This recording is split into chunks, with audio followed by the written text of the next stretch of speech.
College football officiating nowadays feels like you're watching a hold my beer meme like in real time played out during a football game. It seems like every year we go, wow, this was the worst year of refereeing I've ever seen. It can't get any worse than this. Next year shows up with the hold my beer routine. The officiating in college football has gotten completely and totally out of hand to the point where I'm almost on board with some of the people who have suggested doing away with referees altogether and going to strictly not AI, but you don't even need on-field officials that maybe one to spot the ball or something, but just have every penalty called from the replay booth. In other words, have 7, 8, 9, 10 referees sitting in a box somewhere or in a room somewhere watching 10 different angles of the game. And if they see a penalty on any play, they press a button and they say, hey, that the right tackle was holding on that last play. Hey, the cornerback. Now, I don't want to go to that. I don't think anybody seriously wants to go to that. But it is getting so bad with these referees and officials. And it's not getting any better. Like I said, it's getting worse. And there's so many issues with it that I feel like as college football fans, we've almost gotten to a point now where we just accept the fact that officiating is going to be terrible and probably worse than last year. And then next year, we'll sort of kick the can further down the road and we'll go, well, it's going to be bad again, probably worse than last year. Then it will be.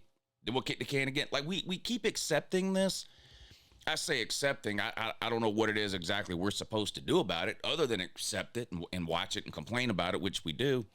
But it's getting so bad. And there are so many different problem areas with refereeing and officiating, from specific rules that need to be changed to how the games are refereed to how replays are conducted to whether or not coaches can challenge plays to what's a catch, what's not a catch, what's targeting, what's not, what's pass interference, what's not. It's getting so bad that you sit down to watch a game, and on top of all the things that you're thinking about directly involving the game, like, oh, I wonder how this team's quarterback is going to do against that team's defense, or how is this team going to stop that team's running game? One of the things that you're just kind of subconsciously and automatically thinking about heading into a game is, I wonder what the referees are going to do to screw this up.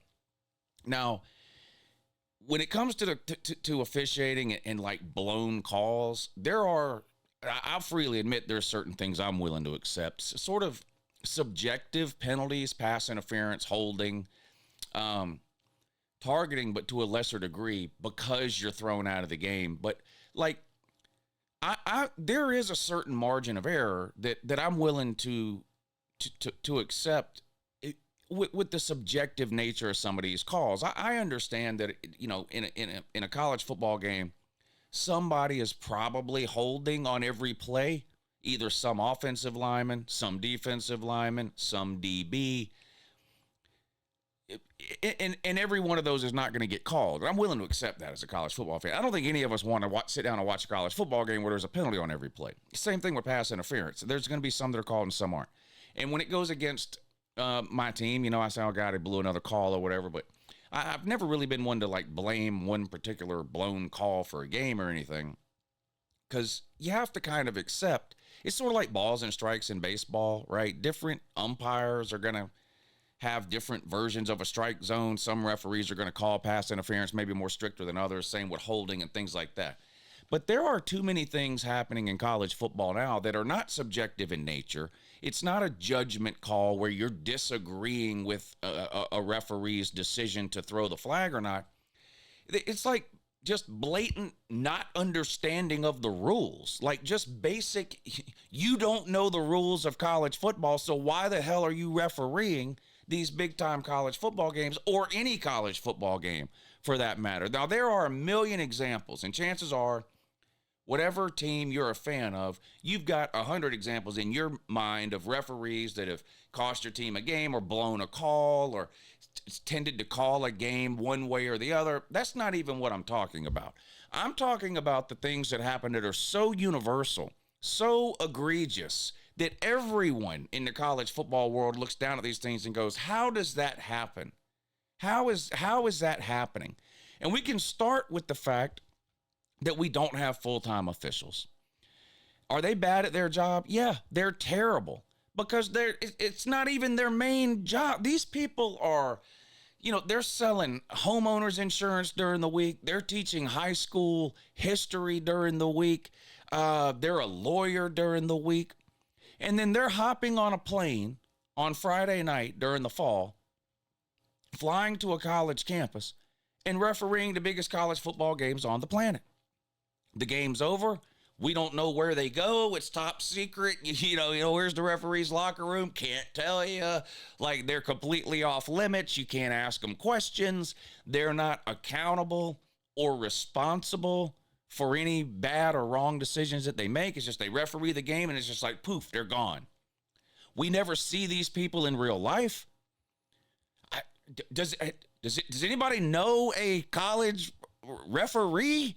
I mean, who are these people? Anyway, they referee the game. They disappear. They fly back to whatever, bumblefuck Illinois or wherever it is they live. And they take Sunday off. They get up Monday morning. They go to the car wash that they own or whatever it is they do for their real job. And it's a rinse and repeat thing. And then they show up the following weekend and screw everything up again. The amount of money that's made in college football, there's been a lot made about the amount of money that college football makes over the last 5 to 10 years in college football, to the point where lawsuits brought about NIL, rev share, players are getting paid now, all that because they're like, dude, college football is just making billions of dollars. They're not giving any.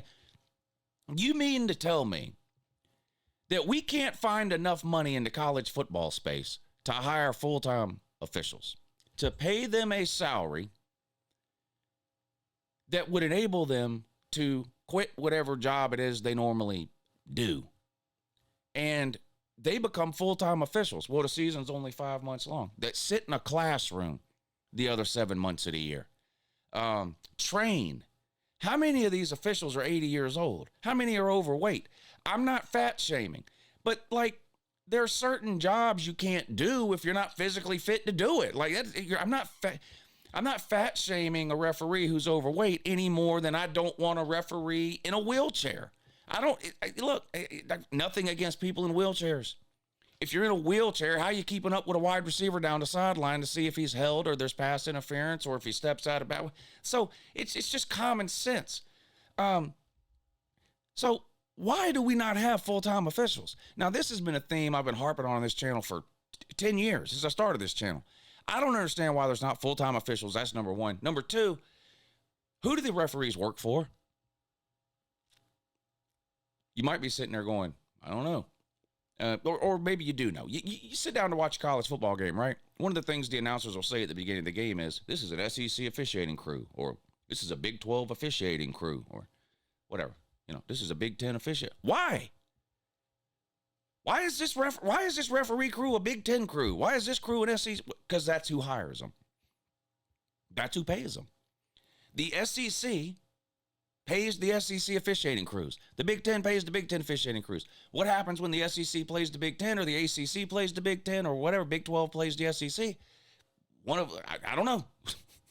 One of the two officiating crews gets assigned the job. I don't know if it's the visiting team. They probably have a parameters for how that works. What happens in the playoffs? I don't know who assigns officiating crews for the playoffs.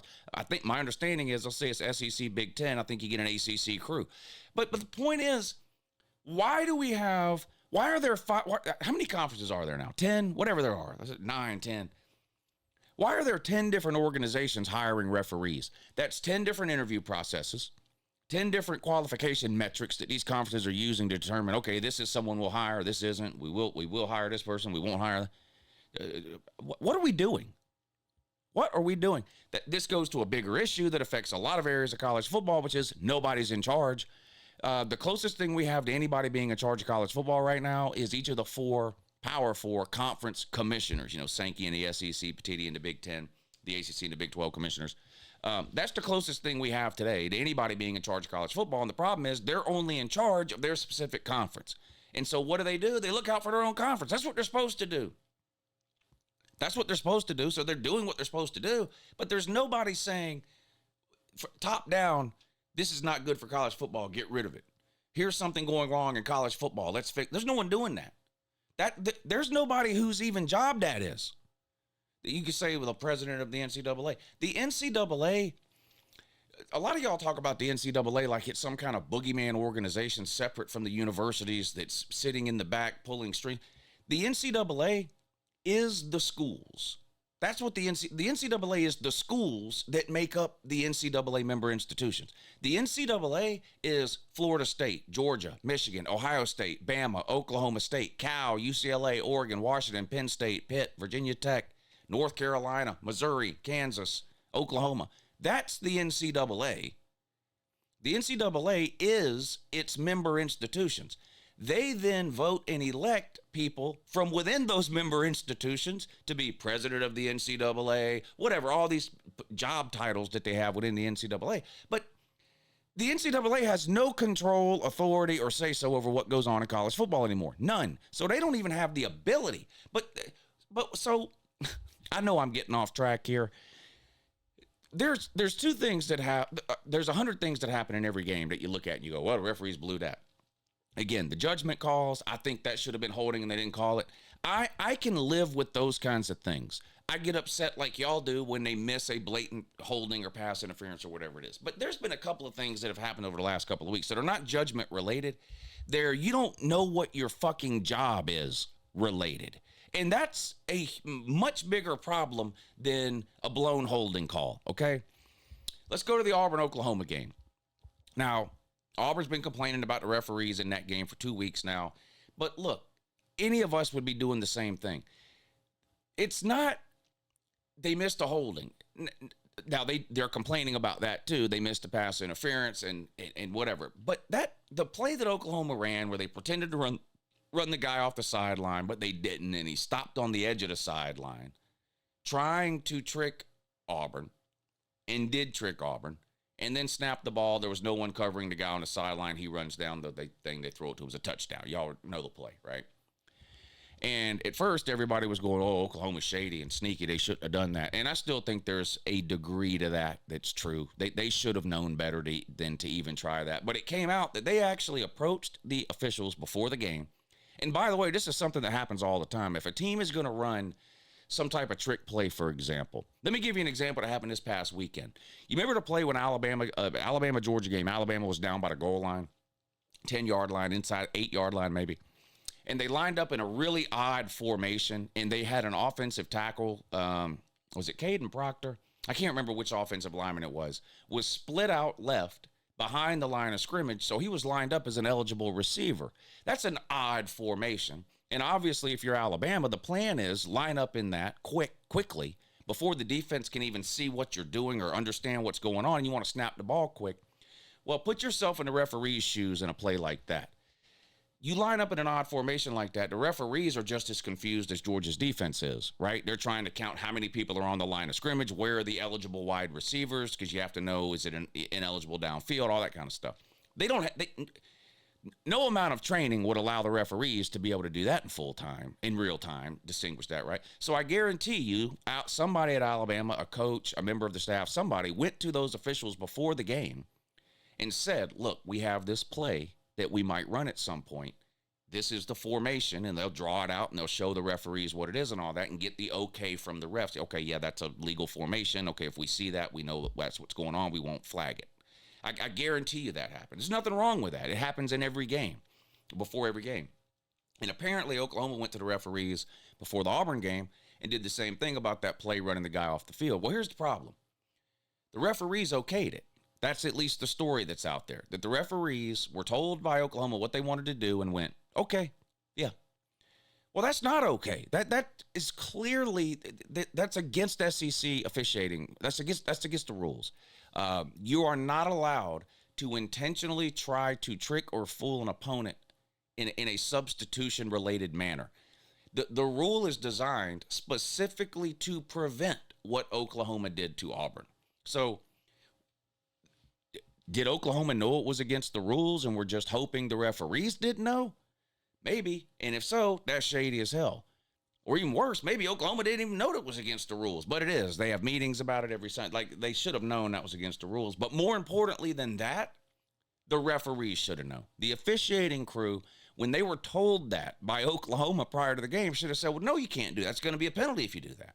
You can't deceive through substitution. It's clearly laid out. And not a single official on that crew, and what are there, 10 of them? Not a single official on that crew knew that that was against the rules. That is a massive problem. That's a massive problem. Now, this happened, I think, in the first half. So you can't draw a straight line from that play to the end of the game and go, that's why Oklahoma won the game. And that's not even what I'm doing here. I'm not going to bat for Auburn fans. That's not my job to say, oh, they should have won the game because that touchdown in the second quarter, whenever it was, shouldn't have happened. But the point is, it could have happened at the end of the game. That could have been the last.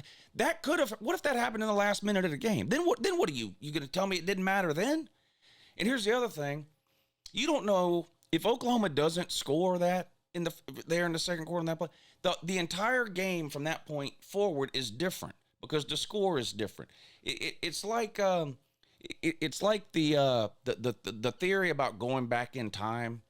If you go back in time and change something, the ripple effect of that will change everything that's ever happened since then. And it's the same thing with that. So it doesn't even matter whether that's why Auburn lost by 7. Oklahoma got a touchdown that shouldn't have counted in the second quarter. Therefore, Auburn wouldn't have lost the game if that didn't happen. We don't know that. But that's irrelevant. How does an officiating crew not know a basic rule like that? That is completely unacceptable. That's the first example recently here. Fast forward to this past Friday night, Florida State on the road at Virginia, okay? Now this also, I guess, didn't directly affect the outcome of the game, although, so here's what happened. They go to overtime. Now, the overtime rules have changed a couple of times over the last few years, and as a fan, maybe you're a casual college football fan. I could see where the casual college football fan would go, I don't really understand the overtime rules. They keep changing it. Is it the second overtime now you have to go for 2, or is it the third overtime? And then starting in the third overtime, you don't get the ball on the 25, you get it on the 2, and it's just a 2-point conversion. So I could see where your average fan might be confused a little because it's changed so much, the overtime rules. But the officials have to know the overtime rules. We go to the second overtime, Florida State and Virginia. Virginia scores. Now, according to the rules in college football, starting in the second overtime, if you score a touchdown, you're required to go for a 2-point conversion. You can't kick the extra point. Apparently, Virginia didn't know that. Or they forgot, or whatever. Heat of the moment, whatever. They score their second touchdown. Virginia sends their field goal unit out onto the field. They're lined up like they're going to kick an extra point. Florida State's going nuts on the sideline. I don't know, they can't do. What are they doing? You have to go for 2 here. The play clock is winding down. The referees ran over to the ball and did one of these, which is referee code for we're stopping play, stop the clock. They looked around at Virginia and they go, you have to go for 2. They looked over at the sideline, you got to go for 2.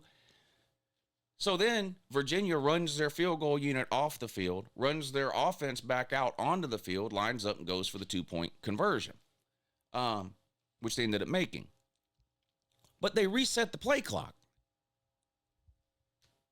What are we doing? The referees, I don't know what the rule is for if a team, instead of going for 2 when they have to in that second overtime, actually lines up and kicks the extra point and it's good. What happens? It should be like illegal procedure. It should be an automatic delay of game. In other words, there should have been some sort of penalty applied to Virginia there. The play clock should not have been reset. So at the very least, it should have been a delay of game for the play clock running down to 0. But instead, the referees did one of these, reset the play clock, which allowed Virginia time to figure out their error, run their field goal unit off the team, and their offense back out on the field. That's a massive problem. Now, Virginia converted the 2-point conversion. Florida State then got the ball and failed to score.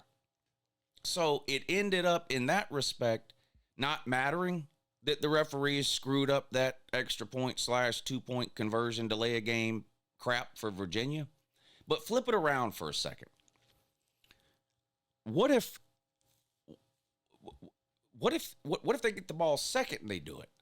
And what if Florida State gets the ball first, scores, goes for 2, doesn't get it, they're up 6. Virginia comes out, scores, kicks the extra point, wins by 1, but you're not allowed to kick an extra point. And the referees don't know that? Like, in other words, it's another instance of you don't know the basic fucking rules. What are you doing? You don't know the basic rules of football. You're officiating the biggest games on the planet every weekend, hopping on a plane, going back home, and teaching middle school PE Monday through Friday. I don't know.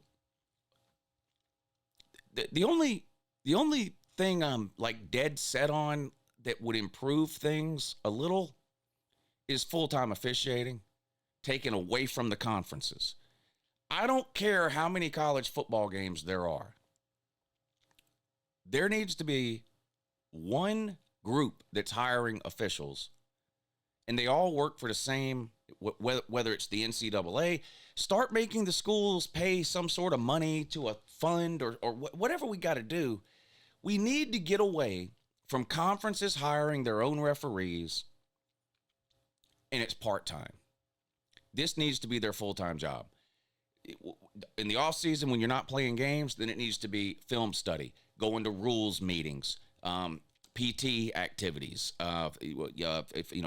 physical tests even. Yeah, you have to achieve, sort of like military, you have to be able to run this amount of distance in this amount of time, or this many push-ups, or you have to be in this kind of shape, all that kind of stuff. Rules meetings, film studies, mock games, whatever you need to do. Like full-time officials, and pay them a wage that's commensurate to that. So they don't have to go sell insurance money through Friday or whatever, and require it.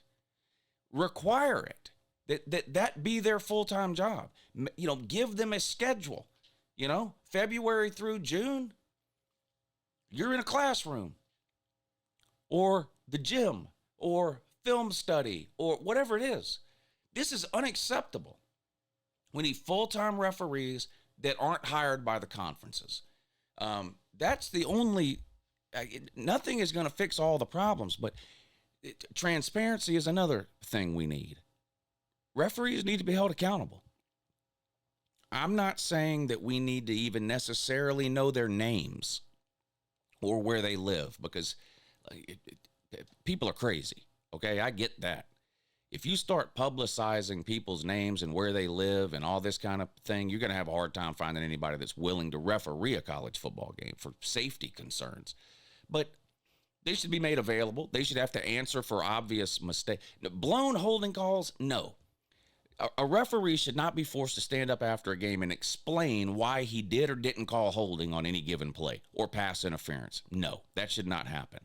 But that officiating crew in Auburn and Oklahoma should have to face the music publicly. The officiating crew at Virginia and Florida State, when you just don't know the basic rules, you should be forced to answer for that. This is common sense to me. It's common sense to me. Targeting. We got to revamp the targeting rules. There was a targeting call. There's hundreds of targeting calls every weekend in college football. The Georgia-Alabama game, there was a play, a targeting call on Bama. They're reviewing it. They slow it down and show us the replay 25 times. Almost any replay in college football slowed down, especially a running play in a pile, is going to look like targeting by somebody. They showed the replay.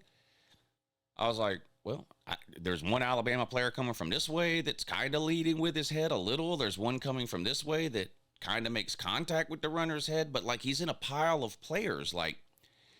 So I'm sitting here, we're all watching the replay. We don't even know which one of the two. We couldn't even tell which one of the two players they called targeting on. And then I'm like, maybe they called it on both. You have no idea. Now, targeting, like pass interference and holding, is a judgment call. It's subjective. So I'm not. My issue with targeting isn't that like do away with it. You can keep it as a penalty. I don't agree with the throwing the players out of the game. 20 years ago, maybe, when you were really trying to get those big hits out of the game, I can see maybe them saying we got to throw these people out of the game, like we got to send a message. But you're at a point now in football where every single person on the planet that is playing football today was taught the targeting rules from the time they were 5 years old. I mean, you know what I mean? In other words, when they first instituted these targeting rules, you had players that had been playing football for 10 years where targeting wasn't a thing. So, like, you had to do something drastic to sort of force them to stop doing it. And it was mostly these big hits downfield on wide receivers, like crossing routes or post routes where you got a receiver running one way, a DB coming the other, and as soon as the DB touches the ball, the DB would just level him, head-to-head contact, all those kind of people getting knocked out. Those types of hits used to be celebrated in the world of college football, believe it or not. Those kinds of things used to get you a scholarship and used to get you drafted. Now to get you thrown out of the game, that's another topic for another day. I understand the health concerns involved with concussions and head injuries and things like that. But targeting has evolved to the point now where you don't know what targeting is anymore. They don't ever call offensive targeting. Offensive linemen leads with their head 9 plays out of 10. Running backs lead with their head constantly when they're running the ball. It never gets called. I don't know what targeting is and isn't. So I think they could probably clear up the language around that a little bit as far as what targeting is and isn't. But there's no reason anymore to be throwing people out of the game for a targeting. You could even institute almost like a soccer type situation with targeting if you wanted to, where if you are called for targeting twice in the same game, you're gone.